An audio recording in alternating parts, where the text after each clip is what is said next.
All right, good evening and welcome everyone.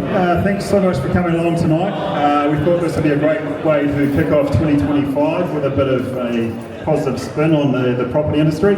Get people together in the room, both from the wider industry, but also hopefully some potential buyers out there that might be excited about buying into new property.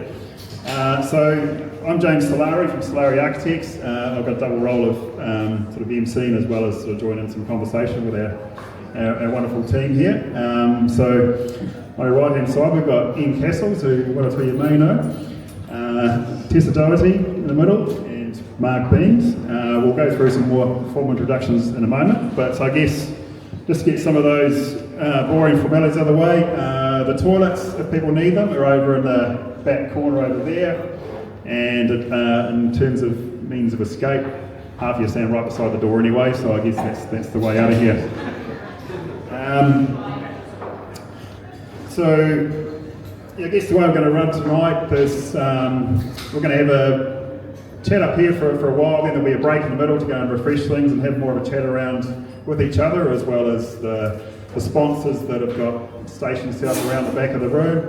And then we'll roll back into more of a sort of question-focused panel discussion amongst us as well. So I guess the intent here is for people to go and engage with people who've got questions as well. So while we're up here to talk to during breaks, so the stations around the back of the room are there for people to talk to as well. Just to start off with a few thank yous. First of all, I'd like to thank Jonathan and Morris and the Chi-Ups crew for this wonderful venue here at Press Hall.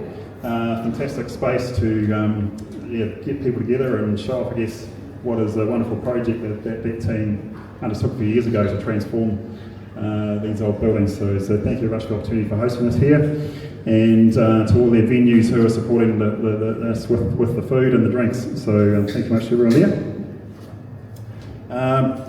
The key person we want to thank is Wellington Company. So Mark and Rory and Alex and Duncan. This, I guess, bit of conversation sort of kicked off pre-Christmas about how do we sort of roll into 2025 with some positivity. So we thought it'd be a great idea to gather this together. So big thanks to them for their enthusiasm for doing it. And so along with them, we've got some other sponsors tonight in the development space. We've got Thames Pacific, we've got Visandia Group, and we've got the Wellington Company. And from a funding perspective, we've got Palace Capital and Squirrel. From legal position, we've got JB Morrisons Lawyers. In the real estate space, you might have noticed one or two Tommy's people around the place, so big thanks to them. And from the building construction sector, we've got Carter's as a supporter as well, so thank you. A couple of individuals I'd like to thank as well, from my own team at Solari. Ruby, where are you? Yeah. She's thrown a lot of work into this to pull us together, so big thanks to her. And Nick, where are you? Who's doing a bit of video and things around the place. There he is, and taking photos. He's done a lot in the background trying to pull the marketing and getting this exposure out to the world, so big thanks to him. And everybody else who spread the word, because it's great to get such a large turnout to such a thing. So just to start off with, I guess we're just going to run through just do a quick personal introduction of ourselves and what the relevance is to us being here and the reasons for the event. I'll just start with myself to kick it off. So I'm the Managing Director of Solari Architects. We're a local Wellington architectural practice here. And I guess, like I said before, it's around trying to kick this 2025 off with a new sense of positivity. We know things have been a bit tough going here around Wellington the last year or so. And I guess we started to close out 2024 with a slight uplift in where things are heading. So we wanted to try and capture momentum around that and be part of this and support our customers as well in that space. So I think, we decided to focus on off-plan sales would be a good topic to maybe demystify what's been happening over the last couple of years when you get a downward cycle in the market. And how do we sort of start to put a new spin on it and have some good conversations about that as a positive way to contribute back into our property and development space and get some new momentum. And so, for some of us who have been around the industry for a while, off-plan sales or pre-sales, as we know them, are quite a common thing, and that is part of the fabric of undertaking development. But I guess for people trying to buy into that space, it's potentially a daunting and sort of scary thing. So I guess we want to humanise it and make it sort of a bit more personal. Developers are people like the rest of us, and they're not too scary. So it's good to put a face to the name and have people able to talk to them.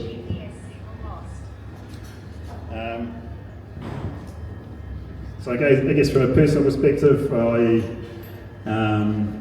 spent a bit of time in Sydney back in the early 2000s, where they were sort of in a post-Olympics glow, and the apartment market was an absolute boom. So it was a perfect time for a youngish architect to get excited about a different sort of product than what we were seeing around Wellington at the time. And so that gave me a really good grounding in that space. I spent a lot of my weekends going around visiting display suites of new projects and getting to understand the process of development and engage with real estate agents, understand the sales process and those things as well. So that's rolling back 20 odd years ago now, and I guess it's been good to have been part of that around the Wellington market too, and we've built our practice around that multi-unit residential space.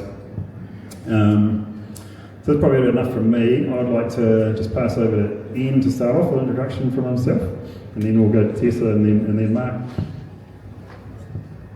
Yeah, thanks, Grant. I'm Ian Cassels, and I've been around for a long time.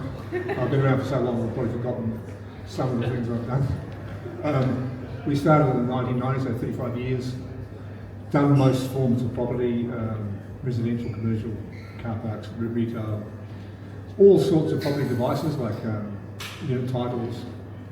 We've grown to know quite a bit about insurance, and we know a lot of the solicitors in town, and I imagine that most of them would say not too bad things about us. So we've been here for a long time, and we've seen it all before. And maybe just I won't go on too much, but 1990 we suffered the 1987 crash, and the city was very, very depressed. And people used to say things like, "The last person to leave turned the lights off," and everyone thought it was hilarious, but it was quite a bit of truth in it. They were quite worried. I mean, we were sort of a bit bothered about a whole lot of things, but the current, if you like to call it, depression or sort of fug that we're in, is a relative baby compared with that one. Most things in town stopped in 1990. The government departments much worse than they are now, and basically the only activity going on were people like us learning all about apartments in town. And the reason I bring it up is that it's as applicable today as it was then. Like, the benefits Wellington gets and gives to the people who live in town, and the benefits that people who live in town get from Wellington is huge. It's still the only town or city in the country that makes sense to live in my view. Walking is the means of commerce and transport, and the predominant one, and if you're happy enough to be in that situation, then everything about Wellington hums. And we all think we're in a bit of a poor state at the moment, but basically there's not that many people that actually have left. They're just a bit depressed. And for one reason or another, one day, and it may not be too far away, they'll all wake up and they'll think, well, bugger it, I'm getting back out there. And maybe that's enough for me at the moment. Yeah, good. Right, so hello everybody. My name is Tessa Doherty, and I am a partner in the property law team at JB Morrison, where I've been for the last 20 years, if you can believe it. Our team sort of specialises in property, and we have, over the years that I've been there, acted for a lot of developers, both in Wellington and throughout the country, as well as a lot of buyers as well. So I think having acted habitually for both developers and buyers over the years, hopefully that's going to help tonight with giving a bit of insight from a legal perspective of how it all works and can marry up and work together. In terms of the firm itself, we have about anywhere between 100 and 120 staff on the go, and I like to probably think of us as a supermarket, in that you know, you don't want to go do your food shopping at the dairy where it's going to cost you a lot of money to buy a pack of biscuits. You want to go to the supermarket where there's a lot of variety, range of products, things like that. We've got a lot of staff and a lot of experience and things like that. So yeah, hopefully able to give a bit of insight from a legal perspective tonight, and yeah, look forward to talking to people. Thank you. Mark Deems, Mortgage Advisor at Squirrel Mortgages. So yeah, just want to say, look, in the finance industry, there is a lot of perceptions or misperceptions about that, about the off-the-plan purchases. So you should find tonight really informative. There's a good number of topics that we're going to be going through. So yeah, but just in regards to the finance space, I noticed that we've got a couple of other financial experts in the room here. We've got our sponsored guys in Palace, so put your hands up. But I also noticed that there's a couple of non-sponsored people in the room here as well. So anyone else in the finance industry, from a development space or mortgage segment, you can put your hand up. And the reason why I'm pointing these people out is, hey, look, you guys might have questions. There'll be limited time available, but feel free to reach out to any of these guys as well and ask any questions, because yeah, we've got some really other capable people in the room as well. Yeah, a little bit of background about myself. So originally from the West Coast. I know Wellington gets a bad rep in regards to its weather, but you try living on the coast in the rainy season, and it makes Wellington look like a bit of a party. I've been proud to call Wellington home for the last 20 odd years, and I've been in the finance sector for around about 25 years. 10 years with both ANZ and ASB in a number of various different roles. And I'd always had the intention of moving into the mortgage advisor segment, but wanted to get some, after I left the bank, I wanted to get some experience in the non-bank segment. So spent a couple of years with Bluestone and formerly with First Mortgage Trust, developing my skills in that non-bank segment so that I could really represent the market. So joined Squirrel Mortgages in October last year, and now just officially got my accreditations to start dealing with clients in that space. So yeah, it's a little bit of information, but also just explaining what a mortgage advisor does. So for those that aren't aware of what a mortgage advisor does, so easiest way to consider what we do is consider us as your financial expert that's in your corner to sort of guide you through all the ins and outs of the finance process. We'll tailor our needs based on the needs of the individual. There'll be a lot of first-time buyers out here tonight, so essentially it'll be guiding you through the whole ins and outs, showing you borrowing potential, what differences you can make, and essentially helping you become buy ready so that you can make an informed decision when it comes to buying off the plans.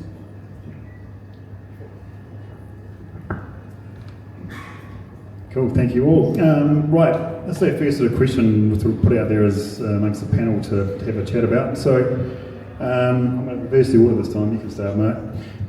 So we've been through a low period in the property market, and especially in Wellington in particular has been somewhere that's had quite a large correction in property values, we'll call it.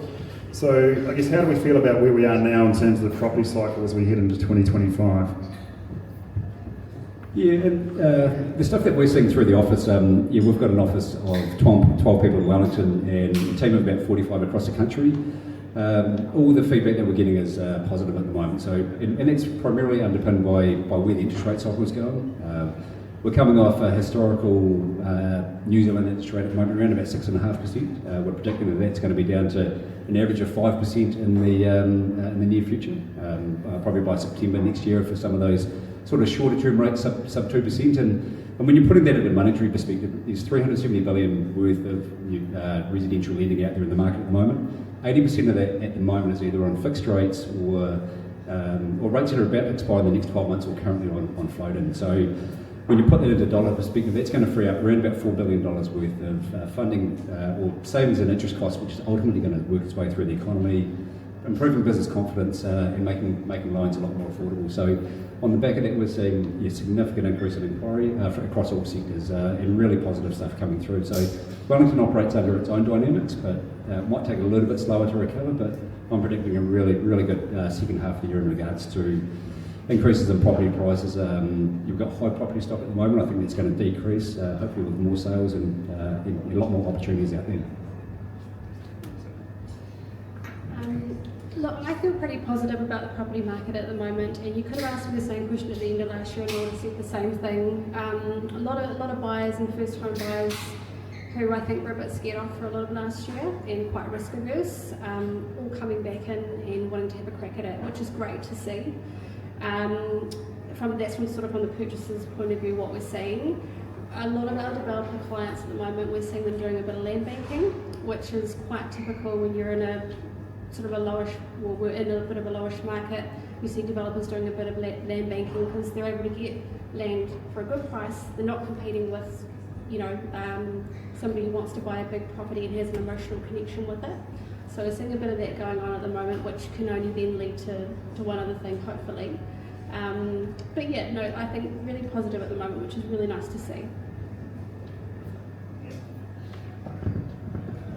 Yeah, it's always difficult to know when to move and what to do, and we're all like that, like cycles of cycles. I have something really simple that operates for me, which is if it's down, it's because it's going to go up, and if it's up, it's because it's going to go down. And right now it's down. So getting on exactly when you want to is always a matter of expert timing, but when it becomes affordable, and it's pretty clear that interest rates are going to be good and the market's going to improve at some point, then it's really a question of personal preference, really. If you're comfortable, you do it, otherwise you end up with that maniac stuff that happened last time round, which nobody got what they wanted. Yeah, and I guess from our perspective too, it's been probably the last 6 months we started to see a bit of positivity come back from our developer customer base, which hasn't been there for a wee while. So we're all sort of hoping that 2025 is going to be one that's going to be better. So I guess in light of that sort of conversation, what does this point in cycle mean for the development of new property as we roll into this hopefully upward cycle in? I can't afford to get started on this really, but we have to have manufactured housing at some point. We have to have better housing produced at lower price points that produces better outcomes. Like, we've got good builders and we've got good processes and all those sort of things, but as a country we need to drastically reduce the costs of all that stuff. Older people that can't afford to get into the Rymans, and there's a lot of them coming. The country's pretty knackered if we can't get our hands on that and get it sorted out, which we don't seem to be very good at. So, looming problems. Having said that, go back to Wellington, still the right place to invest, still the right place to live. Get a place here, there's a bit of space, and it really can do nothing but go up as transport gets more difficult. The premium on the city gets more and more obvious, and I think the one thing that will come back reasonably fast is Wellington. So. Indeed, yeah. Look, I'm hoping off the back of what I just said that what it means in terms of where we are is that development's back on the rise again, and we get all people buying off the plans and get all excited about it and stuff like that, which would be really nice to see. That's where I think we're at the moment. Yeah, I share a similar opinion to you guys. It's hard to predict when we've actually reached the bottom of the market, but yeah, I think we're starting to see signs that we've been there and that the market's slowly starting to come back. And I think all the positive economic indicators that we're seeing at the moment will create more positivity. So definitely seeing a lot more inquiry in that space. So talking about off-plan sales, I guess I want to have a little chat about what that means for each of you respectively. And Tessa, I'd like to start with you. I guess from a legal perspective and pre-sales, can you talk about it from both sides, of both a purchaser and your developer side as well, because you work for both sides? Look, from a legal perspective, I think buying off the plans is essentially an agreement between the developer and the buyer to buy something that doesn't yet exist. And look, from our point of view, your interests are actually aligned. Somebody wants a house to live in and the developer wants to build one for you. There are a couple of key things that I think that you need to get right though, or have aligned. One of them is timing, and it's always really hard. And time is probably, I would say, the biggest enemy of a developer. They want to get things done as quickly as they can, but the reality is there's just some things that are outside of control, and things like council delays, building delays, things like that. So timing is something I think that's really important. And the other key thing is really expectations. When you buy off the plans, you'll quite often get given things like plans, specifications, renders and things of what you're going to buy. And sometimes it can be a little bit difficult to envision what that's actually going to look like when it's done. So I think from a purchaser's point of view, I would really encourage you to engage with the developer. You know, they're in the business of building, they want to build you something. So get engaged with them, talk to them, build a relationship with them, and I think you'll be better off for it if you do that. Yeah, I think. Yes, that's good. Shall we go to Ian? Ian, as a developer, what is, I guess, soft plan sales mean from your perspective as a developer? Well, it's different in terms of where you are in the cycle. Like right now, it's not a bad thing because it's not hot and it's not going crazy and it's not likely to fall off this current level of enthusiasm anytime soon. So there's an inherent discount in a buying off the plans, which is sort of well understood and known.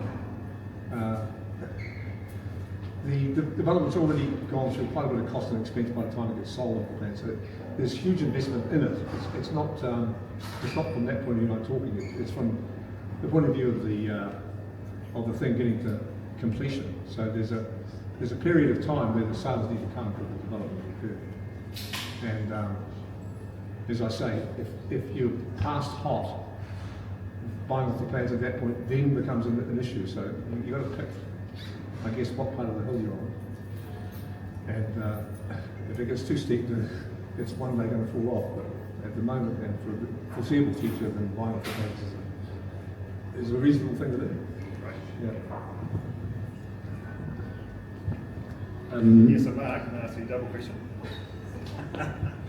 Far away. So Mark, I guess from a both a project funding point of view as well as secondly as a mortgage broker by representation, can you sort of talk about both sides? Yeah, good as gold. I'll take things from a generalist perspective and just explain the implications from a finance perspective. So, from a first and foremost, from a development side of things, depending on the scale of the development, the more pre-sales you got, or if you meet pre-sales targets, means that if a developer will then be able to get what we classify as premium price finance. Might be mainstream or pretty close to mainstream. And what I mean by mainstream is you're dealing with a main bank or very close to main bank. So you're going to be able to get better terms. They'll be probably more rigid in regards to the way they approach the finance, but the cost, the fees and the interest rate will be cheaper, so it's ultimately a cheaper cost to the developer to be able to produce that. There are funders out there that will provide finance without pre-sales, depending on the scale of the project, but that flexibility that comes with that manifests itself in the form of higher fees and higher interest, resulting in a higher costly or less profitable, potentially, outcome for the developer. So that's explaining the implications of pre-sales from a development side of things. And from a residential purchaser, if you're looking at it from an investment or a first home side of things, it can have implications in regards to the finance. So as a rule of thumb, if you're buying off the plan, settlement's going to be within 3 months. Talking about short term, that's treated as a standard transaction, so normal finance rules will apply. Longer term, sort of between 3 and 12 months, will then be in a position as a mortgage broker, mortgage advisor to be able to obtain a formal approval for you. There will be conditions with that, and it will be conditional on that. But anything greater than the 12-month time frame, we can provide an indication or a pre-approval to say, look, this finance works on today's conditions, but we can't provide a formalised approval. So anything greater than 12 months, we can give you a really good indication, but it will be subject to bank lending criteria and obviously your financial position when the time comes to proceed with finance at that stage. So there is a number of things to factor into account, and we, as part of our job, we'll guide you through all the ins and outs of that, but also recommend that you talk to a solicitor about just working out whether it's the right thing for you. Great, thank you. I'm conscious it's quite warm and we probably get a bit of a thirst on around here, and we're here to talk to each other as well. So I guess we want us to lead into sort of a half-hour break that we're going to have to do all those things, and we'll then come back for more of an interactive bit of panel discussion. So on that, if anyone does have any questions they want to give to me that I can ask of our team for us in that second half chat, then I'm more than welcome to take some questions. Next things off, I've actually had a nice question from the audience here, which we'll use that before I forget it. Emily, thank you. So this one's going to be a bit more of a panel discussion. We're going to work through with some questions and have a more of an interactive chat. But I guess just the question that's come from the floor from Emily is, I'm going to put this to you, Tessa, because it sounds more legal, is if you purchase off the plans, can you then on-sell it before you settle? That's a great question.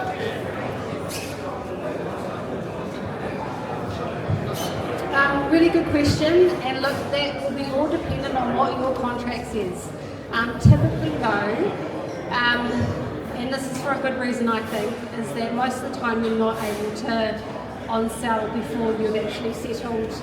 You know, the developer wants to keep a bit of a control on the marketing and everything of their development, so a lot of the time you can't, but again, it'll come down to whatever your contract says.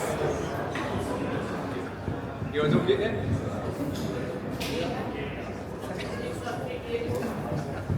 Did you get that, Emily? Cool, okay, right. So, first question, let's start on a positive note of what are some of the benefits for a purchaser buying property off the plan? Well, thanks to the magic of television, here's one I prepared earlier. So yeah, I've got some potential advantages here. So you're taking advantage of uplift in the market. So essentially locking in tomorrow's prices at today's value. So if there's any uplift in market, you're essentially agreeing to a price as of today, but the property might be worth more than you settle. So that's one potential, and we're definitely seeing there's more greater likelihood of that happening in the current market that we've seen for the last few years. So if you get in early enough, or you sign up to some of these developers' mailing lists, there's the opportunity to get in early at the start of a development. I won't take all your options there, but so it means there might be the first few sales in a development might be at a decreased price than what the rest of the development sells at. So great way to be involved or get involved in the mix here is to you sign yourself up for some of these developer mailing lists, and they'll let you know about the upcoming projects. Obvious one is you get a brand new house, and typically no to low maintenance for a significant period of time. Other things like when you're buying a new build property, you get a lot of benefits in terms of warranties and guarantees that you might not otherwise get with an already existing home. You don't inherit, any issues that you might with an older property. And yeah, as we sort of already touched on, a lot of developments when they're sold, there's a lot of sort of set pricing for them, so you kind of you get the benefit of that rather than buying, say, in a tender process where you've got no idea what's going to happen and what to offer and what the next person might be offering. So I think there's a lot of benefits. I'll leave some for Ian though. You've got to be able to understand what the plans mean, of course. A lot of people do buy without thinking they've got what they want. To understand plans takes a bit of knowledge and a bit of practice. It's easy enough to get fooled by them. It's not a note of gloom or anything, but you just got to be quite clear about what the plan means and what you're buying. I agree with all the other comments. If you're buying now, it's because you're buying at a lower price than it should be, as long as the market's going the right way. So at the moment, the market really, as I sort of indicated before, it can't get much lower in terms of where it is relative to the trend line. So we're sort of counter-cyclical buyers, so we would say that now is a better time to buy than most of the last 3 or 4 years, not in the last year. The tendency seems to be that going up is what's going to happen. So I don't know that for a fact, but it's the way things usually go. And I'll just touch on 2 specific benefits in the finance space. So one, the main banks, any low deposit transaction, such as you haven't got a 20% deposit, the banks want that money to go to first home buyers, and they want it to go to ideally what they classify as an exempt transaction. So any new build, whether it be a new residential property or a new townhouse, new apartment, it is classified as an exempt transaction. So that's where the banks want their money to go to. And there's also a couple of funders out there that have got really attractive first home buyer packages. As a rule of thumb, if you're a first home buyer lending greater than $200,000, you're going to get a minimum of $5,000 as a legal or a cash contribution from your bank to assist with your legal costs. And there's also some funders that will offer preferential pricing to the tune of discount of 1.2% off your floating rate or 0.6% off a fixed rate. So it means that you're, even though you're a first home buyer, potentially a lower deposit, you might be able to get a better pricing package for the first 2 years than a standard buyer buying an existing property on the market. Great. Right, I've got sort of two questions that I'm going to roll into here, and these are around risks.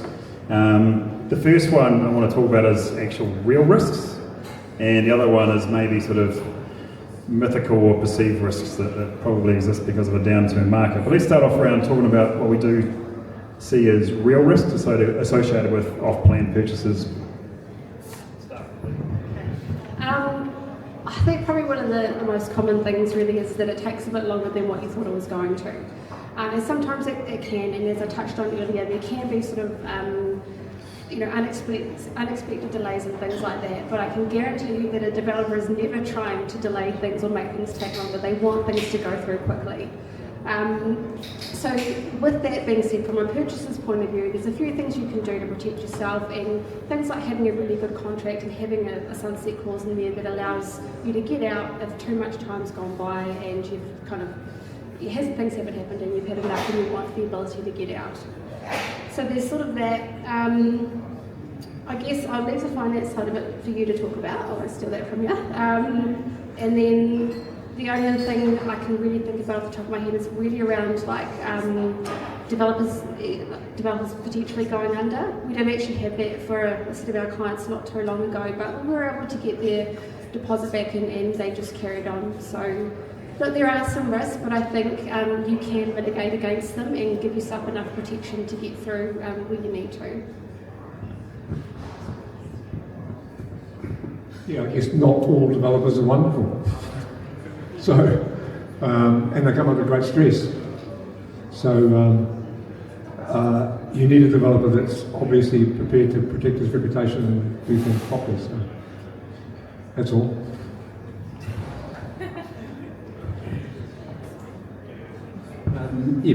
Buying off the plans, essentially, as I touched on before, you're agreeing to something now, but settling further down the track. So the risk from a financial perspective is that your financial situation changes or the market changes.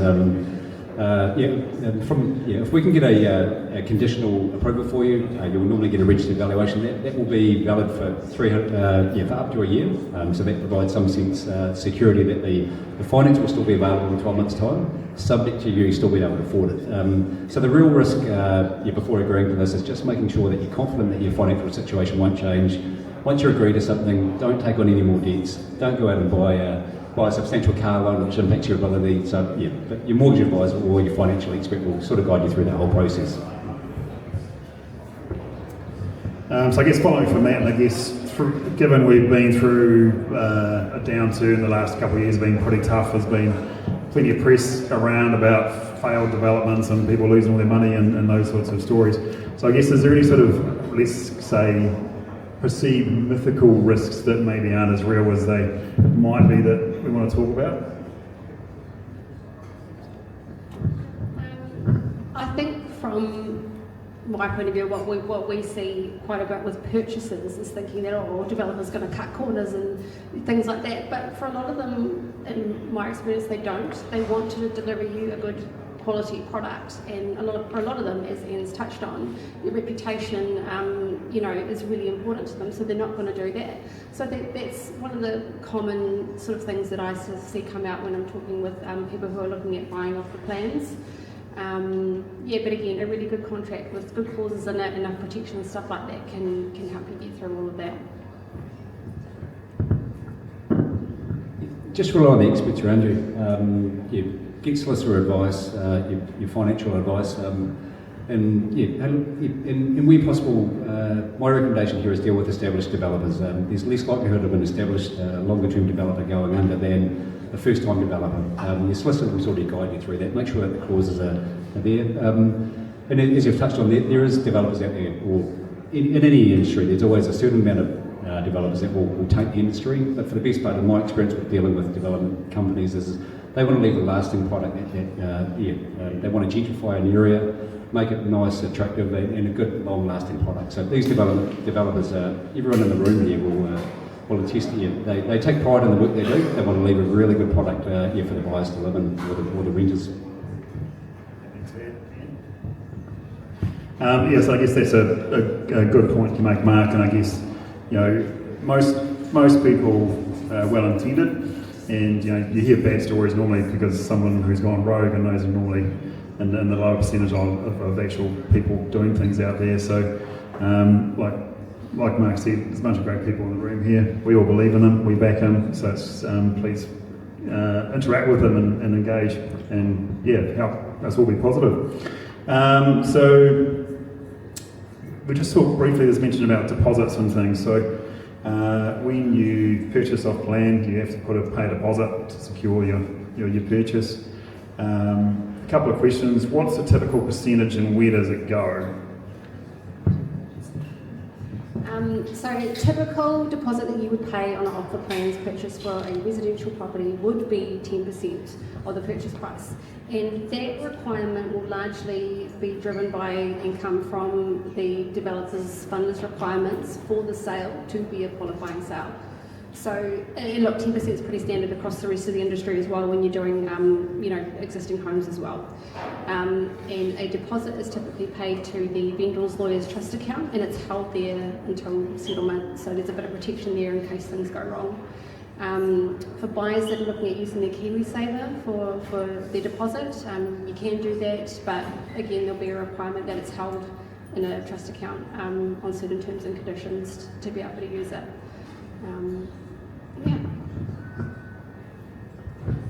And just clarifying the deposit side of things, so there's essentially two types of deposits. There's a vendor deposit in regards to what the vendor will require, and then there's a financial deposit. So it might be that the vendor requires a 5% deposit, but you've essentially, the funder might only lend up 85% of their property value, so therefore the funder requirement might be higher. So just make sure you're aware of both those requirements. Most of the time they're aligned, but they can differ from time to time. And from a funding side of things, if you are contributing less than a 20% deposit to a property, the funder requirement will generally be that you've got at least 5% of that, 5% of the deposit to be in the form of genuine savings. So that's savings that you've saved up, maybe assets that you've sold, or funds in your KiwiSaver. Yeah, I guess it's just could be clear on the fact that deposits go to trust accounts. They're not actually paying for part of a development at that time, or sort of put you into the pockets of the developer. They're sitting there, just like any home purchase. Yeah. Sunset clauses were mentioned, Tessa. And we'd like to have a bit of a chat about that and what they are and what they mean and what happens if they're enacted. So sunset clause is essentially a condition in your contract which says that if a certain milestone has not been met by a date, that one party or both parties can then cancel the contract, purchaser gets their deposit back, and off you go. So for the most part, for a purchaser, you want to make sure your sunset clause only enables you to cancel and not the developer. And look, most development contracts will provide for that. As a buyer, you want to look out for if there is a vendor right to cancel, there is a bit of risk there for you. But again, I think making sure you get a solicitor, have a look at your contract, get some advice on the terms and conditions, and make sure that they're going to give you enough protection.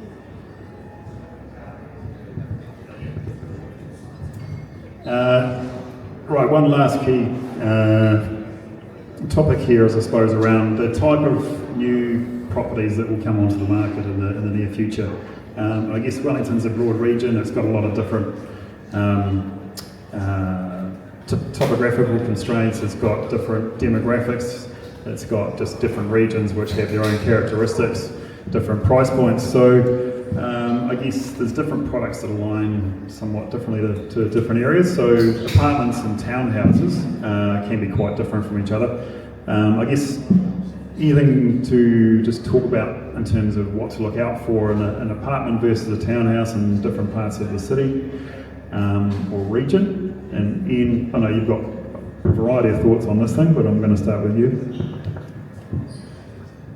Well, haven't townhouses become the thing? I mean, they're very popular, and New Zealand's changed quite substantially from the quarter acre section, and people are generally happier without lawns to mow, and being close to pubs and places to walk to.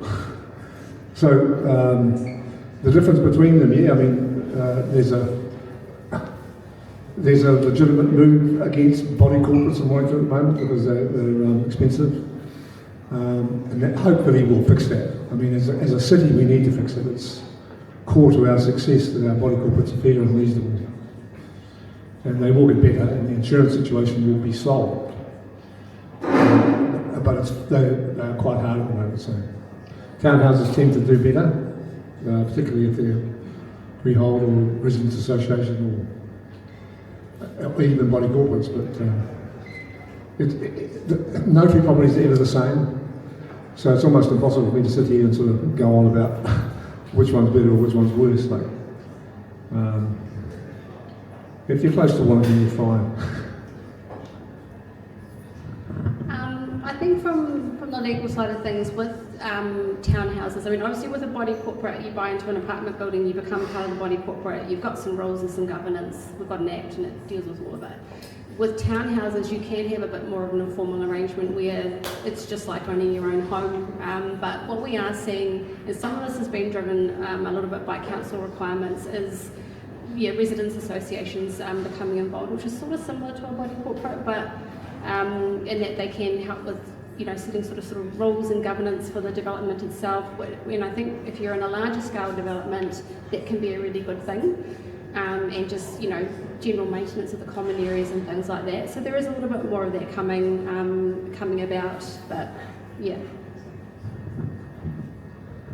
Yeah, and I'll touch on the finance aspect. So banks have more of an appetite to lean against a newly built townhouse than to do against a newly built apartment. So putting that into perspective, you might be able to lend up to 90% as a rule of thumb against a townhouse, where that might be limited to 85% for an apartment. So yeah, you do need to factor that inside of things. So if you're purchasing an apartment, you're likely to need a greater deposit than you would be if you were purchasing an off the plans or a newly built townhouse.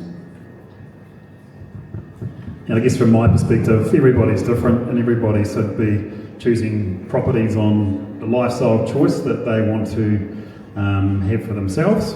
And there's some basic fundamentals we operate on in terms of designing our projects, and it's putting a humanistic aspect on it, put people first, make it desirable for people to want to live there, and how to live in comfort relative to your neighbours. We're sort of evolving from the quarter-acre section standard loan home to something where people live in close proximity to each other. And it's our job as designers to make sure we get those relationships between how people live right, so that people can enjoy it.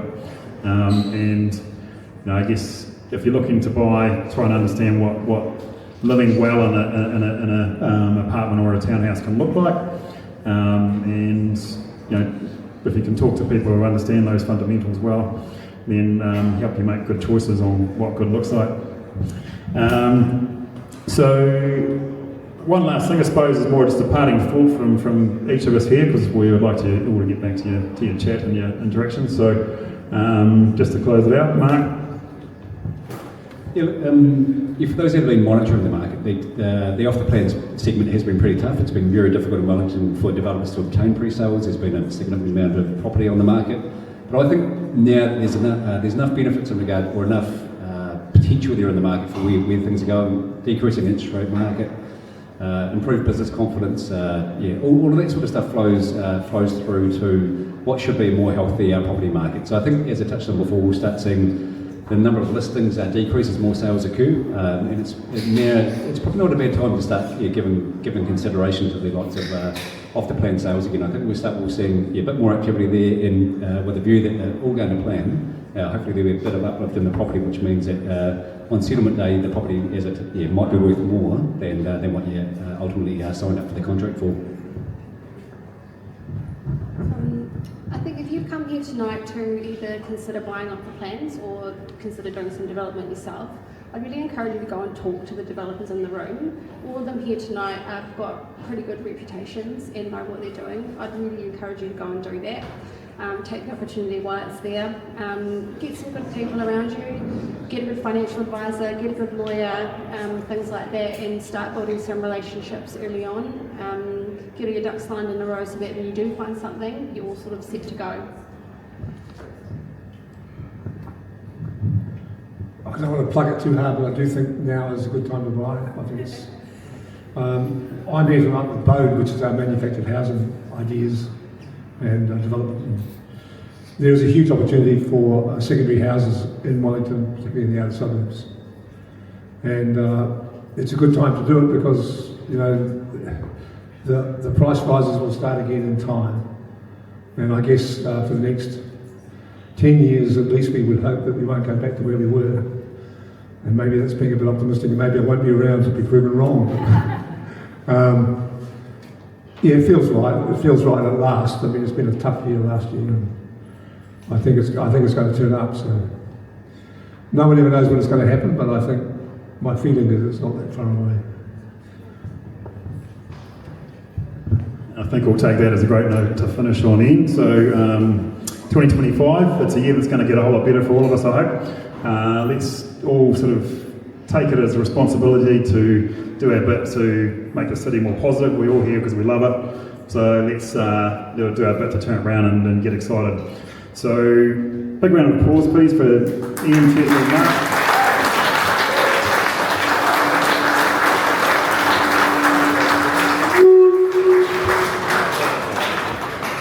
Thank you all for coming. Big thanks to our sponsors, and please go and enjoy the rest of the evening. Thank you. Thanks, James.